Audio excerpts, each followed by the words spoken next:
사도신경으로 우리의 신앙을 하나님께 고백합니다.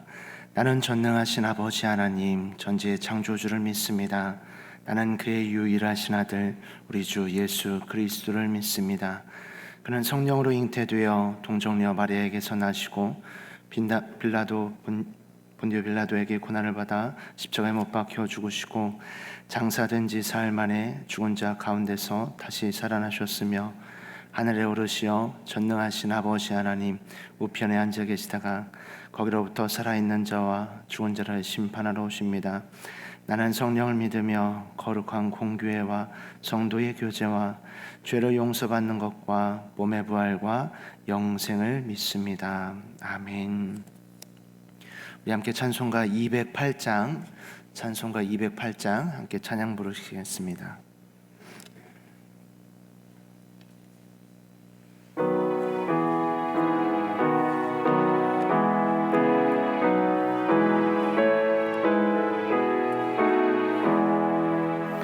내 주의 나라와 주 계신 성전과 피 흘려 사신 교회를 늘 사랑합니다.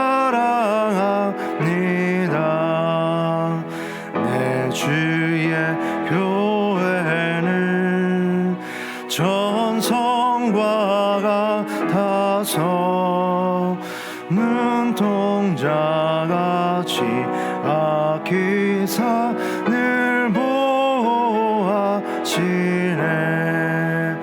이 교회 위하여 눈물과 기도로 내 생명 다하기까지 늘 봉사합니다. 성도의 교제와 교회의 위로와 구주와 맺은 언약을 늘 기뻐합니다.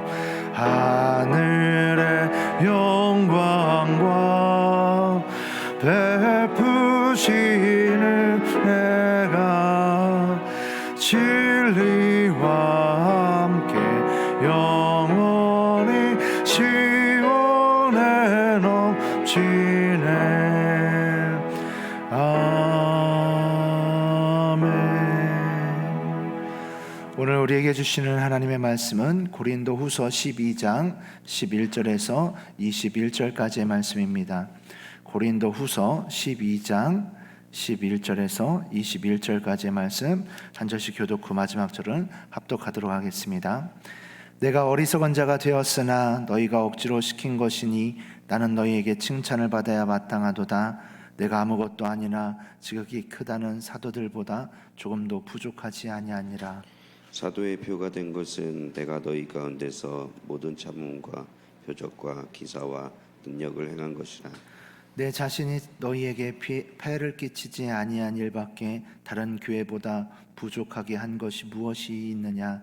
너희는 나의 이 공평하지 못한 것을 용서하라. 보라, 내가 이제 세 번째 너희에게 가기를 준비하였으나 너희에게 폐를 끼치지 아니하리라. 내가 구하는 것은 너희의 재물이 아니요 오직 너희니라. 어린아이가 부모를 위하여 재물을 저축하는 것이 아니요 부모가 어린아이를 위하여 하느니라.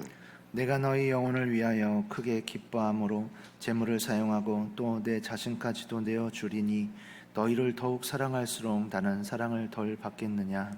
하여간 어떤 이의 말이 내가 너희에게 짐을 지우지는 아니하였을지라도 교활한 자가 되어 너희를 속임수로 취하였다 하니 내가 너희에게 보낸 자 중에 누구로 너희의 이득을 취하더냐. 내가 디도를 권하고 함께한 형제를 보내었으니 디도가 너희 이득을 취하더냐. 우리가 동일한 성령으로 행하지 아니하더냐. 동일한 보조로 하지 아니하냐. 너희는 이때까지 우리가 자기 변명을 하는 줄로 생각하는구나.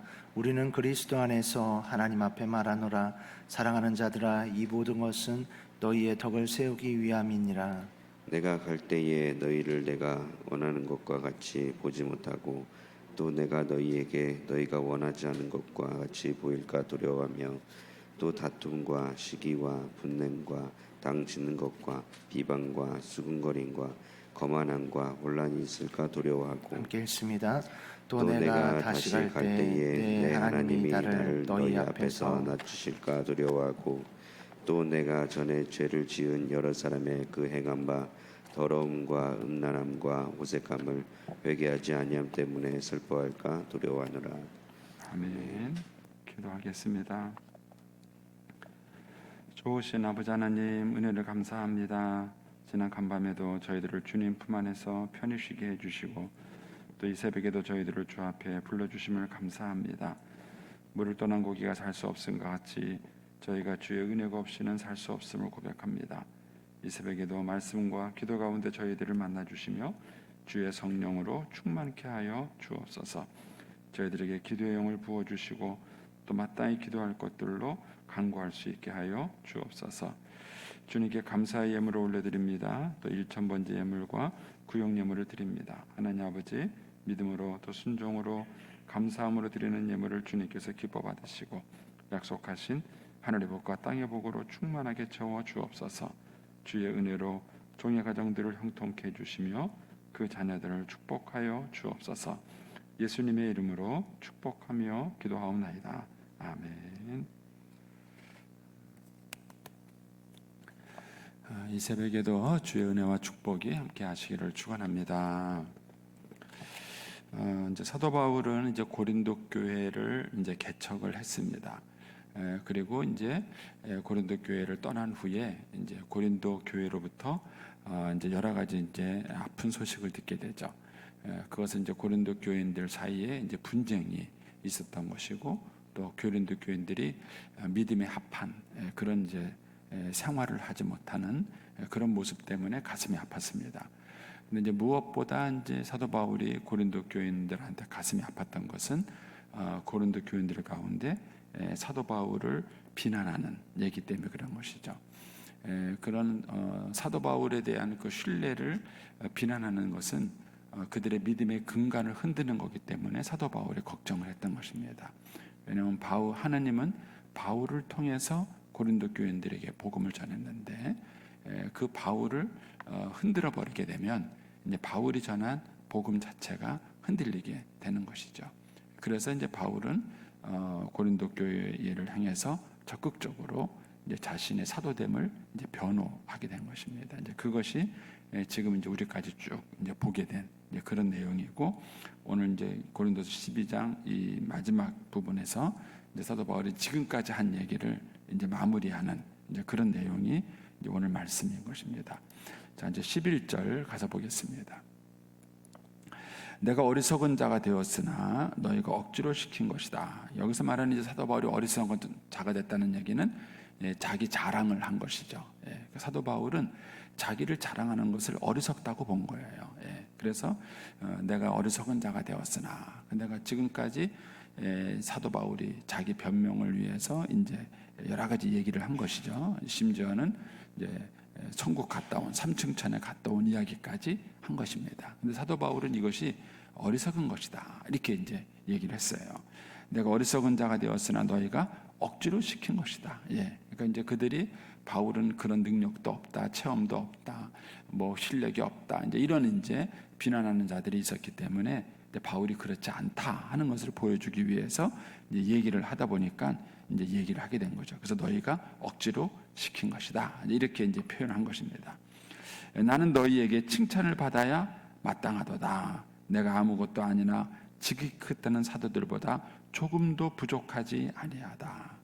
그러니까 참 이제 이 부분이 어려운 거예요. 제가 이제 농촌교회에서 이렇게 목회하다가 느낀 거예요. 농촌교회에서 목회하다 보면은 이제 그 도심에 있는 큰 교회들이 이제 농촌교회 와서 뭐 성경학교를 해준다든지 또는 이제 농촌교회에 뭐 이렇게 그 시설적으로 부족한 게 있으면은 이제 와서 뭐 수리를 해준다든지 이제 이렇게 봉사를 해줘요. 근데 그것까지는 좋아요.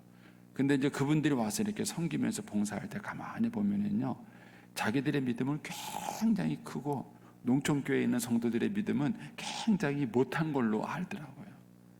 그래서 제가 이제 그런 걸 보면서 웃으면서 그랬어요. 여러분, 큰 교회에 있으면 믿음도 큰가요? 제가 이제 웃으면서 그랬어요. 작은 교회에 있으면 믿음도 작은가요? 제가 그런 거예요. 예. 막말로 말하면 큰 교회에 있는 거는 돈 많은 것뿐이에요.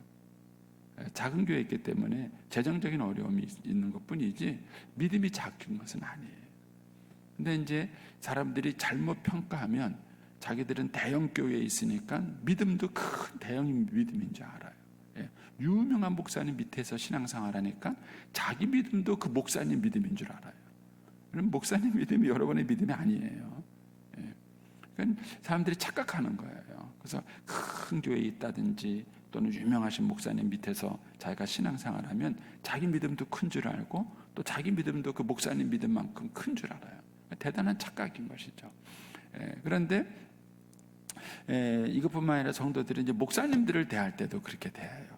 이제 저도 먼저 그런 경험이 예전에 있었지만은 이제 작은 교회 목사님들을 만나서 얘기를 하다 보면은 그분들이 그런 얘기를 해요. 성도들이 작은 교회 목사님은 우습게 본다는 거예요. 여러분, 주의 종은 다 똑같은 주의 종이에요. 예? 다 똑같은 주의 종이고 다 하나님의 일을 하는 사람이고 하나님께 부름 받아서 일을 하는 사람이지, 큰 교회에 있다 그래서 큰 종이고 작은 교회에 있다 그래서 작은 종이고 그런 거 아니에요. 근데 사람들이 굉장히 세속적이고 물질적인 관점으로 이걸 보다 보니까 그런 식으로 착각하는 거예요. 그래서 이제 바울이 여기서 그런 얘기를 하는 거예요. 내가 아무것도 아니지만 지극히 크다는 사도들보다 조금 더 부족하지 않다. 예. 사도 바울은 늘 자기 자랑을 하지 않았어요. 자기 자랑을 하지 않고 늘 겸손하게 나는 죄인 중에 괴수다, 나는 부족한 게 많다, 늘 이런 얘기를 하니까 사람들이 그런 사도 바울을 무시하는 거예요. 무시하는 거예요. 그래서 뭐 사도 바울은 12사도 가운데 하나가 아니라서 그렇다는 등 이게 그런 식으로 이제 바울을 비난하는 모습들이 있었던 것입니다. 그러니까 바울이 여기서 어쩔 수 없이 그런 얘기를 하는 거예요.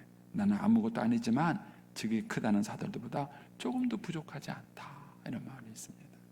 그래서 우리가 믿음 생활할 때 이런 부분들을 상당히 조심해야 됩니다. 우리도 알게 모르게 세속적 사고방식이 들어온 거예요. 세상적 사고방식이 들어와서 세상적인 어떤 물질주의적 가치관을 가지고 사람들의 믿음을 평가하는 그런 우를 우리도 범할 수 있는 것이죠. 그러면서 이제 12절에 이렇게 말합니다. 사도의 표가 된 것은, 내가 사도라는 것은 뭐냐? 내가 너희 가운데서 모든 참음과 표적과 기사와 능력을 향한 것이다.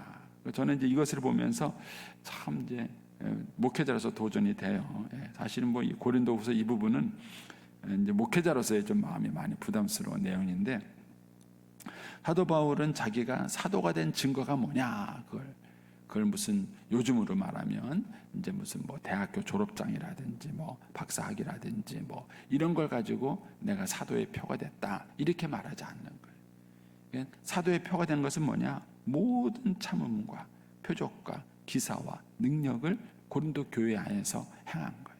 고린도 교회에서 행한 것이죠. 이런 것들이 사도 바울이 사도로서의 사도됨을 보여주는 그런 열매라는 것입니다. 그래서 직분과 외형적인 직분과 실제 그렇게 살아가는 것은 다른 모습입니다. 우리 한국 교회에서 큰 문제 중에 하나는 뭐냐면은 사람들이 겉으로 직분을 받고 나면 자기도 그 믿음에 항상 있는 줄로 착각을 해요. 그렇지 않습니다. 여러분들이 장로가 되고 권사가 되고 또 안수집사가 되고 이렇게 이제 교회에서 믿음의 직분을 받았을 때 그 직분을 받았다고 저절로 내 믿음이 그 수준으로 올라가는 거 아니에요. 그리고 그 직분 받았다고 해서 그 직분대로 영원히 믿음이 가는 게 아니에요. 그 직분에 합당한 표가 있어야 돼요. 그러니까는 엄마는 엄마가 다르잖아요. 제가 이제 저희 딸을 보면서 느끼는 거예요. 시집 가기 전에는 아유, 자기 시집 가서 뭐 할래나 이런 생각이 들었는데 애 딱 낳고 나니까 전혀 다른 거예요. 애를 낳고 나니까 역시 엄마는 엄마예요. 역시는 엄마는 엄마예요. 그래서 내가 엄마라는 게 참 대단하다. 누가 봐도 엄마인 줄 아는 거죠. 그러니까 솔로몬이 진짜 엄마와 가짜 엄마를 구분할 때 그 모성애를 가지고 구분을 했잖아요. 진짜 엄마는 그 엄마로서의 표가 있는 거예요. 여러분, 엄마라는 이름이 중요한 게 아니에요. 어떤 사람은 엄마라는 이름을 가졌지만 엄마 역할을 못하는 분이 있잖아요. 뭐 자식을 때려서 죽인다든지 말이 됩니까 그게?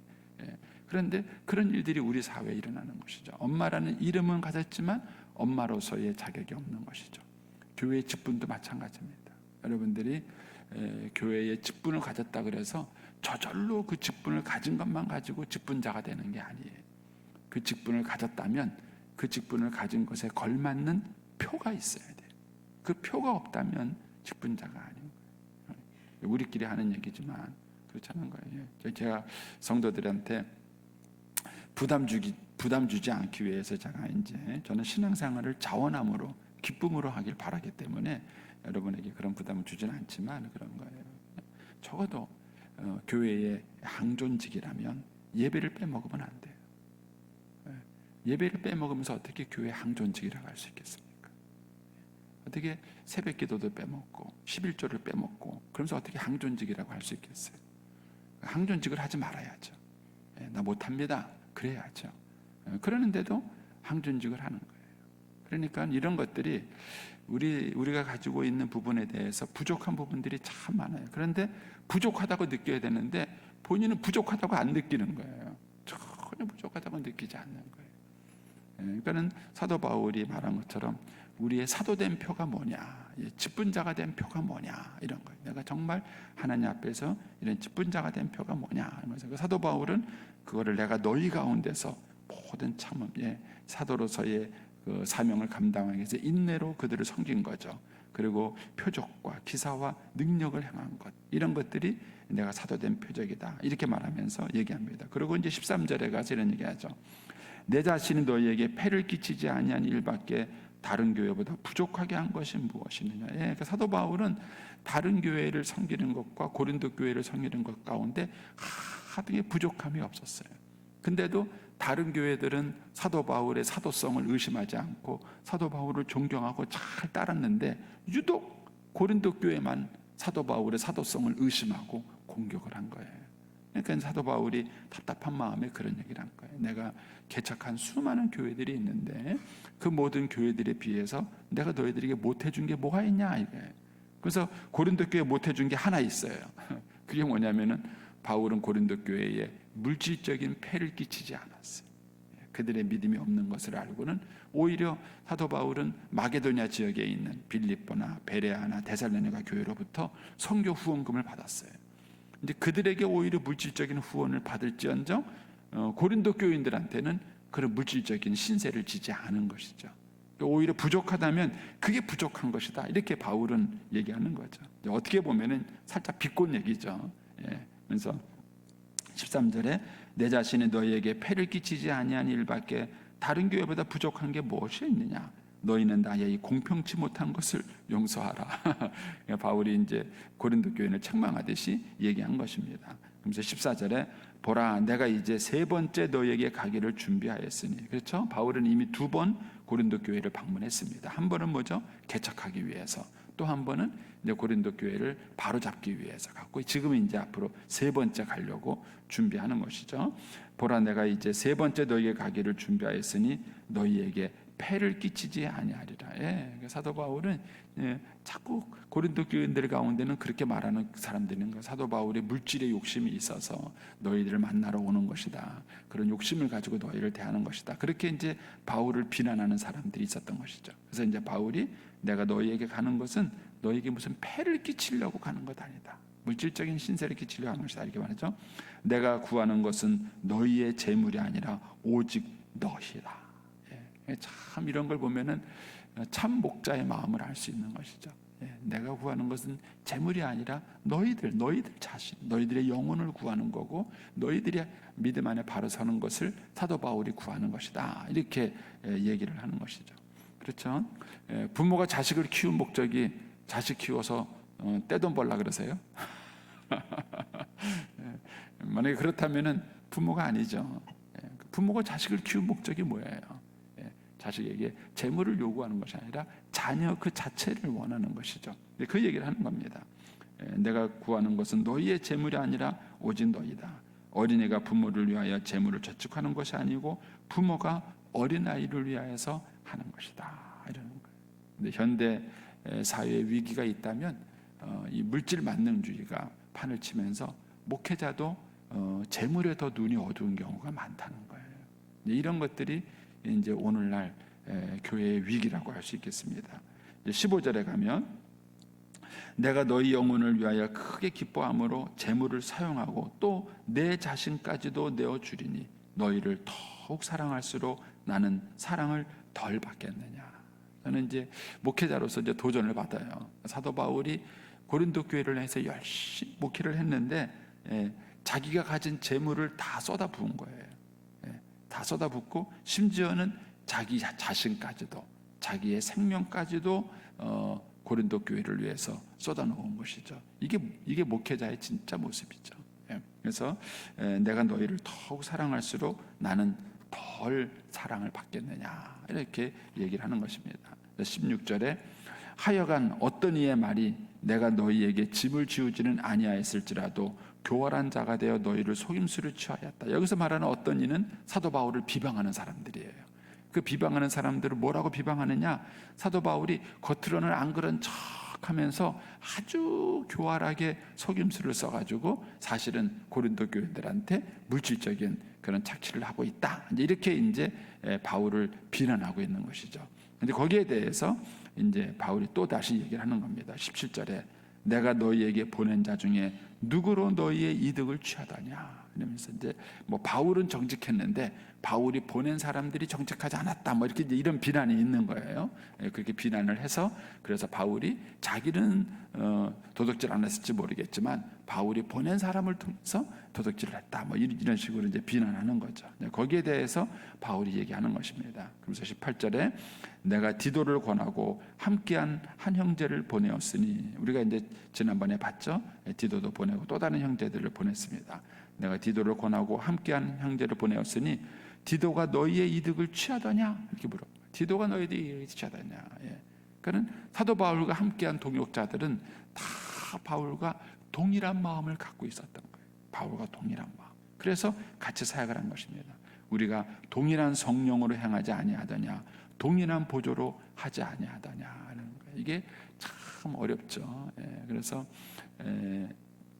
목사가 혼자 일을 할 수 없어요. 교회 일을 혼자 할 수 없죠.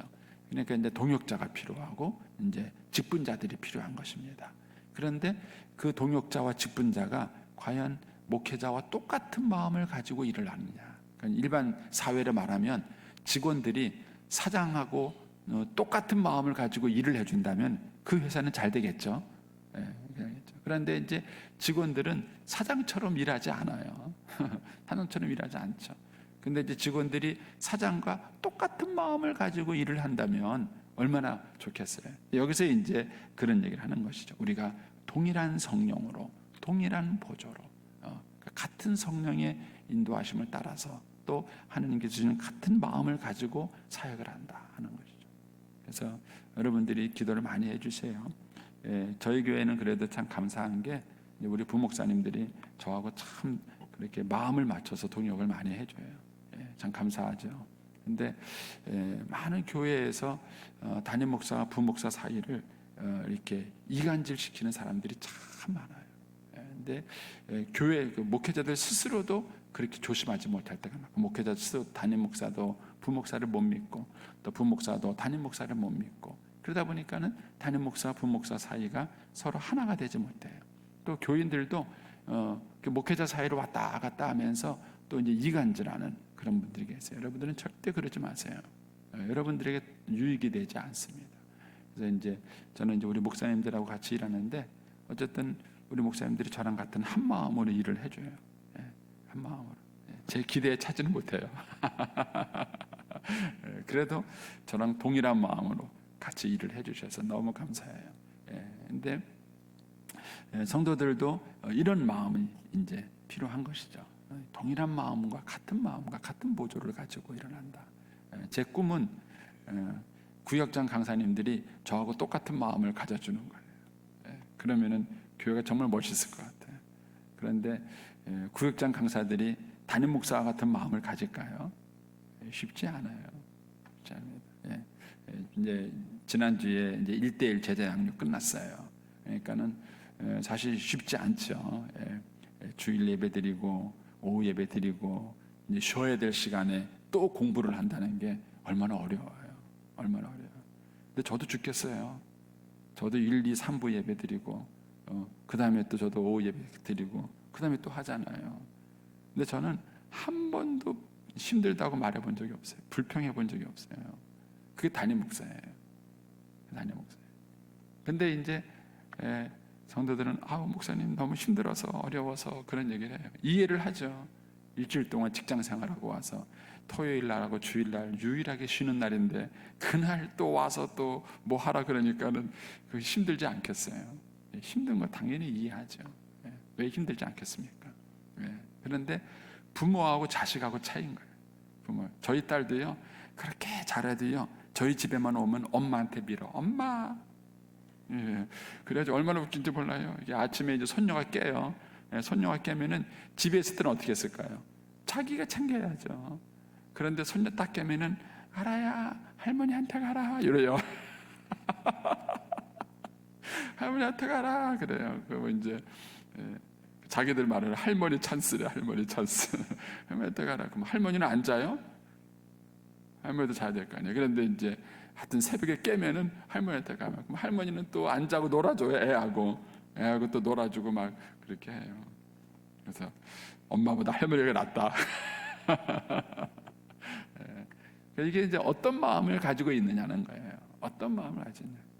제 아내는 이제 손녀도 그렇지만 딸도 안쓰러운 거예요. 딸도 안쓰러우니까 친정에 온 김에 잠이라도 좀 더 자고 조금이라도 더 쉬어라 이렇게 말을 하니까 자기는 힘들어도 봐주는 거예요. 자기는 힘들어도 이렇게 이렇게 봐주고 그러는 거죠. 여러분 그게 목자의 마음이에요. 교회에서도 마찬가지. 목자의 마음이에요. 그런 마음을 주셨기 때문에 하는 거예요. 그런 마음을 그 마음이 동일한. 그러니까 바울이 그런 얘기를 하는 거죠. 동일한 성령으로, 동일한 보조로. 내가 지금 너희가 같이 일하지 아니하더냐 이렇게 말합니다. 그러면서 19절에 너희는 이때까지 우리가 자기 변명을 하는 줄로 생각하는구나. 착각한 사람들은 사도 바울이 자기를 막 변호하고 변명하는 줄 알아요. 근데 바울은 그게 아니었어요. 왜 자기 자랑을 했느냐? 그 이유는 뭐냐면 우리가 그리스도 안에서 하나님 앞에서 말하는데 사랑하는 자들아 이 모든 게 뭐예요? 지금까지 사도 바울이 자기 변호를 하고 변명한 거예요. 그걸 왜 했느냐? 너희의 덕을 세우기 위한 거예요. 그래서 사도 바울이 자기를 변호하기 위해서 한 게 아니라 자기가 신실한 사역자라는 것이 흔들리면 교회 자체가 흔들리기 때문에 사도 바울이 그래서 자기를 변호한 거예요. 그러니까 내가 이렇게 말한 것은 나 자신을 위해서 그렇게 한 게 아니라 너희를 위하여 그렇게 한 것이다. 예전에 이제 여의도 순복음교회 조영기 목사님 돌아가셨는데 제가 청년 때였어요. 이제 청년 때 제가 그분한테 은혜를 많이 받았는데 그분이 이제 그 삼박자 구원이라는 그 신학 때문에 신학자들한테 비난을 많이 받았어요. 뭐 구원이 뭐 삼박자가 있으면 사박자도 있냐? 그 8분의 6박자도 있겠네. 막 이러면서 그 조영기 목사님의 그 삼박자 신학을 굉장히 많이 비난했습니다. 물론 이제 그분이 갖고 있는 신학의 약점이 있어요. 그러나 신학은 다 약점이 있어요. 어느 신학이든지 완벽한 신학이 있는 것은 아닙니다. 그런데 이제 그런 비난을 받을 때 그분이 한번 설교석상에서 그런 얘기를 하더라고요. 자기는 만약에 교인들의 유익이 된다면 자기는 그 예배당 천장에 거꾸로 매달려 있을 수 있다는 거예요. 제가 이제 청년 시절에 그 얘기를 들었는데 지금까지도 기억이 나요. 지금까지도 기억이 나요. 교회가 유익이 된다면 자기는 십자가가 된다. 교회 천장에 자기는 거꾸로라도 매달릴 수 있다는 거예요. 그분이 그런 열정과 교회를 사랑하는 마음이 있기 때문에 하나님이 그 영혼을 맡기시는 거예요. 그러니까 바울도 지금 동일한 얘기를 하는 거예요. 바울이 내가 너희들에게 이렇게 하는 것은 뭐냐? 다 너희들의 덕을 세우기 위함이다. 내가 교회의 덕이 되기 위해서 내가 지금 이런 모든 것들을 하라는 것이다. 그러면서 이제 20절, 21절에 이제 바울이 사역하면서 긴장하는 내용들을 얘기합니다. 내가 갈 때에 내가 너희를 원하는 것 같이 보지 못하고 또 내가 너희에게 너희가 원하지 않는 것을 보일까 두려워하며. 그러니까 사도 바울이 두렵다는 얘기를 4번 해요. 4번 하는데 첫 번째 얘기는 뭐냐면은 서로에게 기대하는 모습이 아닌 다른 모습을 볼까 두렵다는 거예요. 다른 모습을 볼까. 우리가 이제 오랜만에 만났을 때 믿음 생활하다가 헤어졌는데 오랜만에 만났을 때 그 사람을 탁 막 받았을 때 내가 기대했던 모습을 보는 사람도 있고요, 기대하지 못한 모습을 보는 사람도 있어요. 저는 옛날에 모교회 갈 때 그런 걸 많이 느꼈어요. 청년 시절에 참 이렇게 신앙적으로 존경했던 그런 분들이 계셔요. 그런데 이제 뭐 한 20년 교회를 떠나 있다가 모교회를 가요. 가면서 야, 그분들이 어떻게 변했을까, 그 믿음 생활을 어떻게 하고 있을까, 이런 탁 하는데 정말 훌륭하게 되신 분이 있어요. 믿음 생활 여전히 잘하는 분이 있어요. 그런 분을 보면 너무 기뻐요. 근데 반면에 한 20년 만에 만났는데 완전히 예전의 그 모습이 아니라 신앙생활을 안 하고 세속으로 빠진 분도 있어요. 근데 그런 분을 보면은 가슴이 아파요. 가슴이 아파요. 그러니까 바울이 지금 그 얘기를 하는 거예요. 너희가 나한테 기대하는 게 있고 나도 너희에게 기대하는 게 있는데 그런 기대대로 만나면 얼마나 좋겠느냐. 그런데 행여나 기대에 미치지 못할까 봐, 기대에 미치지 못한 모습을 볼까 봐 내가 긴장한다, 내가 두려워한다. 그런 모습을, 긴장감을 가지고 신앙생활을 한 것이죠. 두 번째는 다툼과 시기와 분냄과 당짓는 것과 비방과 수군거림과 거만함과 혼란이 있으니까. 이거는 고린도 전서에서 썼던 내용들이에요. 고린도 교회 안에 아직 파당이 다 해결되지 않은 것이죠. 이런 것들이 있을까 봐 내가 걱정한다. 세 번째는 21절에 또 내가 다시 갈 때 하나님이 나를 너희 앞에 낮추실까 봐. 그러니까 사도 바울은 자기의 자기 된 게 모든 것들이 하나님의 은혜라는 걸 알았어요. 그래서 하나님이 자기를 높이지 않으면 절대로 높아질 수 없어요. 하나님이 자기를 낮추실까 봐. 자기를 낮추실까 봐. 자기가 두려워한다. 네 번째는 내가 전에 지은 여러 사람의 그 행한 바 더러움과 음란과 호색과 회개하지 아니함을 때문이다. 지난번에 여러 가지 죄악에 빠진 성도들이 있는데 그들이 아직도 회개하지 않고 그 모습 그대로 여전히 있을까 봐 내가 지금 두려워한다. 이 얘기는 뭐죠? 내가 너희들을 만났을 때 믿음 생활 잘하는 모습을 봤으면 좋겠다, 이렇게 얘기하는 것입니다. 저와 여러분이 그런 모습으로 설 수 있게 되길 바랍니다. 세월이 지나고 우리의 믿음의 동료든 후배든 우리를 만났을 때 그때도 신앙생활 잘하셨지만 지금도 잘하고 있는 게 너무 고맙다고, 그렇게 믿음의 성숙함이 있게 되기를 축복합니다. 기도하겠습니다.